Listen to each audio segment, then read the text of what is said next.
As we close out another year, it's become something of a tradition to step back and assess the major geopolitical shifts that defined the past 12 months. And there is no question that 2025 will be remembered above all else for the return of Donald Trump to the White House.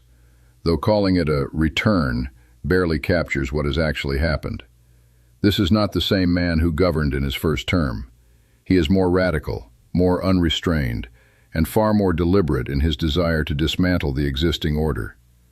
Normally, when a country changes leadership, foreign policy adjusts at the margins. Geography, history, and national interests create continuity. But Trump is not interested in continuity.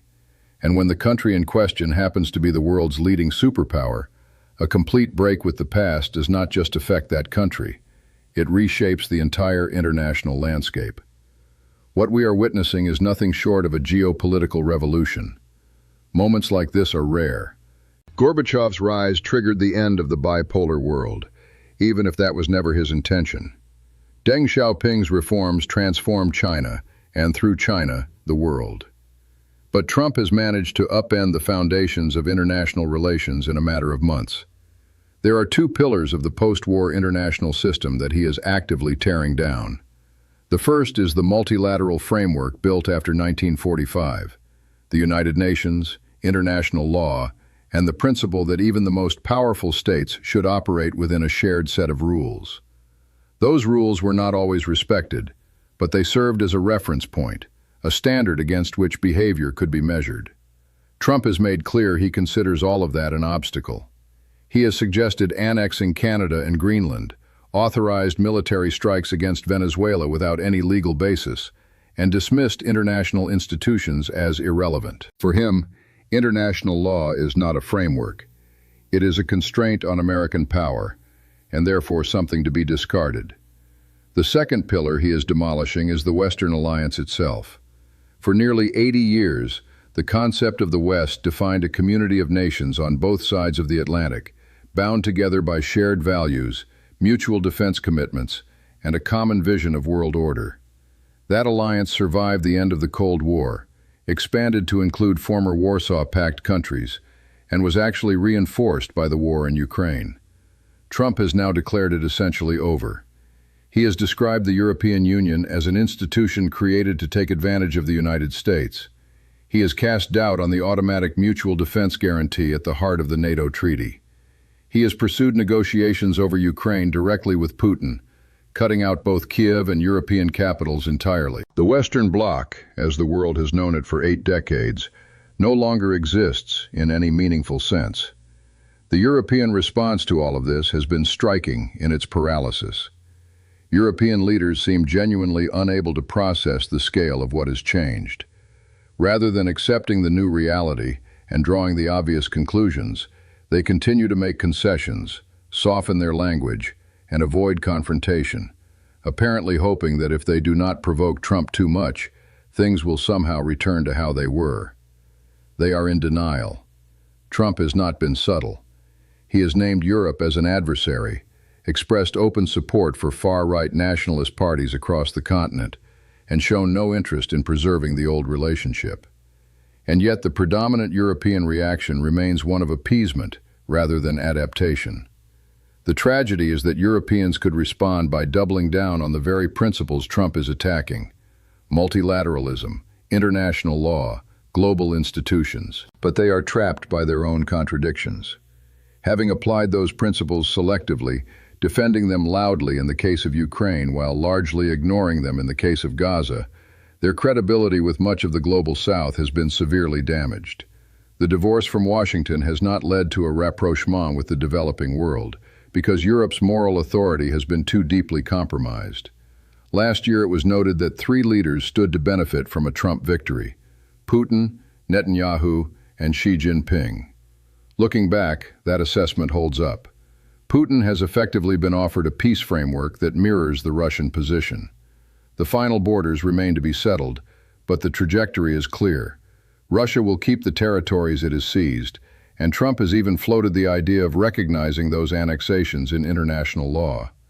That would be an extraordinary gift. Remember that China, for all its closeness to Moscow, has never formally recognized the annexation of Crimea. If Washington does so, it hands Putin a legitimacy he has never been able to secure. On top of that, sanctions relief appears to be on the table as Trump pursues some kind of economic and resource partnership with Russia. Whatever happens next, Putin's strategic position at the end of 2025 is considerably stronger than it was a year ago. Netanyahu, meanwhile, has achieved virtually everything he sought. In fairness, the Biden administration had already shown it was unwilling to apply any real pressure, continuing arms transfers and economic agreements while issuing occasional verbal rebukes. Trump is at least honest about his unconditional support. Israel has reshaped the regional landscape, in Lebanon, in Syria, in its confrontations with Iran, and in its ongoing campaign in Gaza. It operates as the dominant military force in the region and faces no meaningful external restraint. But there is a cost. Israel's international image has suffered profound damage, including within the United States itself, not among the political class, but among the broader public. A growing alienation, including within parts of the American Jewish community, risks turning Israel into a pariah state in the eyes of global public opinion, even if not in the eyes of governments. Military dominance has not translated into political resolution. Whatever peace plan has been floated, a durable settlement remains as distant as ever. There is no credible path to Palestinian statehood, and the underlying conflict will continue to generate cycles of violence. Xi Jinping's benefit from Trump's return may seem counterintuitive given the trade war rhetoric, but Beijing has reason to be satisfied. In the commercial standoff between Washington and Beijing, it was Trump who ultimately blinked. Unlike the Europeans, who largely absorbed American pressure and complied, China pushed back and held its ground. Xi has always preferred substance over spectacle. Trump loves to declare victory regardless of outcomes. Beijing is perfectly content to let him do so, while quietly securing its actual interests. More broadly, the American retreat from multilateral institutions and international leadership creates a vacuum, and China is well positioned to fill it. In Latin America, Trump has invoked something resembling a Monroe Doctrine for the 21st century, demanding regional deference and pushing back against Chinese influence. But China is now the primary trading partner for most South American countries, and that economic reality will not be reversed by bluster. Even leaders ideologically aligned with Washington, like Bolsonaro's Brazil or Milei's Argentina, have not been able to sever their ties with Beijing. China will likely use this moment to position itself as the reliable, respectful, rules-based partner, a direct contrast with an America that now openly practices coercion. In Africa, two of the continent's most devastating conflicts grind on. The war in eastern Congo, involving Rwanda and the M23 movement, shows no signs of resolution, despite various diplomatic initiatives. The Sudanese civil war continues with catastrophic humanitarian consequences. Ethiopia remains fragile, with the possibility of renewed mass violence never far from the surface. Beyond specific conflicts, there is a broader democratic erosion, military coups, constitutional modifications designed to extend incumbents' mandates, aging autocrats who have held power for decades while presiding over some of the world's youngest and most dynamic populations. The tension between entrenched gerontocracies and an educated, globally connected, deeply frustrated youth cohort is one of the defining African dynamics of our time. How long the old guard can hold on is one of the central questions of the coming years. Three major powers, India, Turkey, and Saudi Arabia, exemplify what might be called the triumph of multi-alignment. Each has decisively moved away from a model of exclusive partnership with Washington. Each now maintains parallel relationships with the United States, China, Russia, and others, playing different partners against each other and refusing to be locked into any single alliance framework.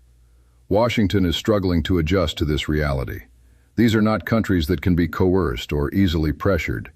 Their decisions to diversify their partnerships reflect a rational assessment of their interests in a world that is no longer unipolar. Finally, a region that deserves more attention than it typically receives. Southeast Asia. The ASEAN bloc is large, populous, economically dynamic, and politically consequential. It is also threading a remarkably careful needle, trying to benefit from Chinese economic relationships and American security ties simultaneously, without being forced to choose between them. So far, the strategy has worked better than most observers expected.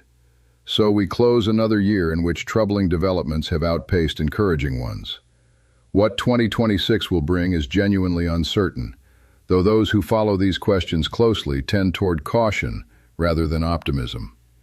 Clarity and honesty about the world as it is, not as we wish it to be, remains the only useful starting point.